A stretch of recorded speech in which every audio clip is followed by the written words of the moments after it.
Bhajanpura association पे हम लोग खड़े हुए हैं। यहाँ पे तमाम संगठन के लोग, तमाम पदाधिकारी लोगों ने आज बीजेपी को समर्थन किया है। हमारे साथ यश झिंगरा हैं, बीसी वशिष्ठ हैं और भी तमाम लोग हैं, उनसे भी हम लोग जानेंगे क्यों ऐसा लगा, आपने जो बीजेपी का पटका पहन लिया, क्यों पहना और क्यों ये एसोसिएशन बीजेपी को सपोर्ट कर रही है, वह बताएं। मैं यश झिंगरा भजनपुरा ट्रेडर्स वेलफेयर एसोसिएशन की ओर से सभी क्षेत्रवासियों को बताना चाहता हूं, सभी ने देखा, आपने, हमने इस क्षेत्र में जो संग्राम देखा, जो आज से 2 साल पहले जो दंगे फसाद का, सीए एनआरसी का वो माहौल देखा, उसमें हमारे साथ खड़ा था। तो हिंदुत्व पार्टी के साथ चलने वाला, राष्ट्रवादी पार्टी के साथ देश हित में सोचने वाला हमारा भाई निगम पार्षद प्रमोद गुप्ता खड़ा था, जो मोदी जी की सेना का वो सिपाही है जिसने आगे आकर के हमारे क्षेत्र को सुरक्षा दी। कोविड में, कोरोना के उस कार्यकाल में जब दुनिया अपने घरों में दुबकी हुई थी और पार्टियों के नेता जिन्होंने सड़क पर झांक के नहीं देखा कि क्या चल रहा है, अपने दूध की थैली घर बैठे हुए मंगवा रहे थे। हमारा निगम पार्षद सड़कों पे सैनिटाइज कराता घूम रहा था, हम खुद अपने घरों में थे, हमारी बंद दुकानों के शटरों पर, एक एक सब्जी की ठेली पर, हर जगह निगम पार्षद की निगाह थी।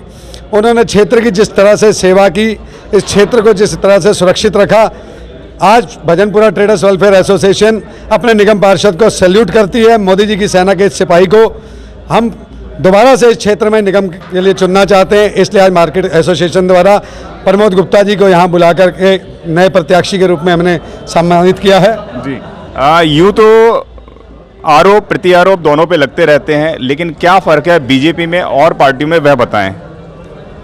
देखिए, बहुत बड़ा फर्क है जी। ये सत्य और असत्य की लड़ाई है जी। आज एक पार्टी ऐसी है जो झूठ बोल करके आए दिन नया नया ड्रामा करती है जी। और दिल्ली की जनता को लोक लुभावने वादे कर करके अपने जाल में फंसाना चाहती है जी। जैसा कि पिछले 7 साल पहले इन्होंने ड्रामा किया था, अब दोबारा फिर वही ड्रामा कर रहे हैं। लेकिन दिल्ली की जनता इनका चेहरा पहचान चुकी है, इनके झूठे वादों में इनके आने वाली नहीं है। और हमारा तो नारा ही सत्य का है जी। कि हमारे जो विचार हैं वो सच्चाई के हैं और ये झूठ है। हमारा कोई प्रचार नहीं है, हमारा प्रचार है जो हमारे पार्षदों ने 5 साल में जनता के बीच में कार्य किए, वो उनका प्रचार है। जनता जानती है हमारे साथ कौन खड़ा था, हमारे दुख सुख में कौन है, और हमारे जब जरूरत थी, जब पब्लिक को जरूरत थी हमारे निगम पार्षद की, तब इनका कोई भी नुमाइंदा यहाँ नहीं दिखा। आप कोरोना काल में देखेंगे तो जिस परिवार के अंदर सभी कोरोना ग्रस्त हो गए थे, वहाँ कोई खाना देने या खाना बनाने वाला नहीं था, तो एक भारतीय जनता पार्टी के कार्यकर्ता थे जिन्होंने उनके घर तक जा करके खाना पहुँचाया और उनके दुख दर्द में उनके साथ खड़े रहे। जी। आप भी एक बड़ा चेहरा रखते हैं, क्या लगता है कि जो मार्केट एसोसिएशन ने जो ये कार्य किया है वैसा ही कार्य है या कहीं बदल जाएंगे, ऐसा लगा या ऐसा लगता है कि ये पूरे सार्थक हैं, क्या बोलेंगे आप?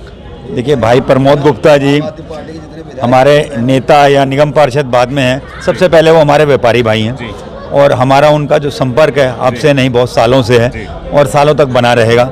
तो उन्हें हम जो है अपना नेता नहीं देखते हैं, अपने भाई की तरह देखते हैं। और उन्होंने भी इस मार्केट को कभी ऐसे वोट बैंक की तरह नहीं देखा, अपना घर समझ के काम किया है और यहाँ से उनकी जीत निश्चित है। देखना यह है कि वो कितने ज़्यादा वोटों से जीत होगी, सिर्फ ये देखना रह गया है। जीत में कोई संदेह नहीं है, जीत में कोई संदेह नहीं है।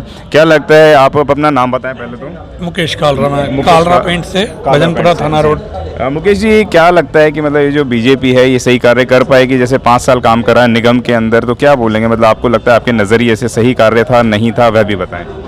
बीजेपी के बारे में कहने से पहले मैं अपने एरिया के प्रमोद गुप्ता जी के बारे में कहना चाहूँगा कि जितना कहा जाए कम है। जैसे भी यश भैया ने कहा कि सूरज को दिए दिखाने के मुकाबले है, वो काम उनका मुंह से बोलता है। किसी बच्चे से आप पूछ सकते हो, चाहे दंगे थे, दंगों में वो हमारे बीच में हमारे साथ खड़े थे।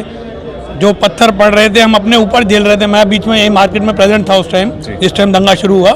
मैंने जो हमारे उस टाइम विधायक थे, आम आदमी पार्टी के नेता, उनके भाइयों को भी फ़ोन किया, ऐसा नहीं है नहीं किया, सब जगह फ़ोन घुमाए मैंने, कोई कहीं से कोई हेल्प नहीं मिली। शाम को 5 बजे तक हम पत्थर झेल रहे थे, उधर से पत्थर खा रहे थे, इधर कुछ इकट्ठे हो जाते तो एक आध वापस चला जाता था, नहीं तो भैया छतों पे इकट्ठे थे, जिस तरह अपना मुकाबला कर पा रहे थे। कोई साथ देने वाला नहीं था। लेकिन प्रमोद गुप्ता जी थे, उनका भतीजा साथ में था जिसके सिर में पत्थर लगा।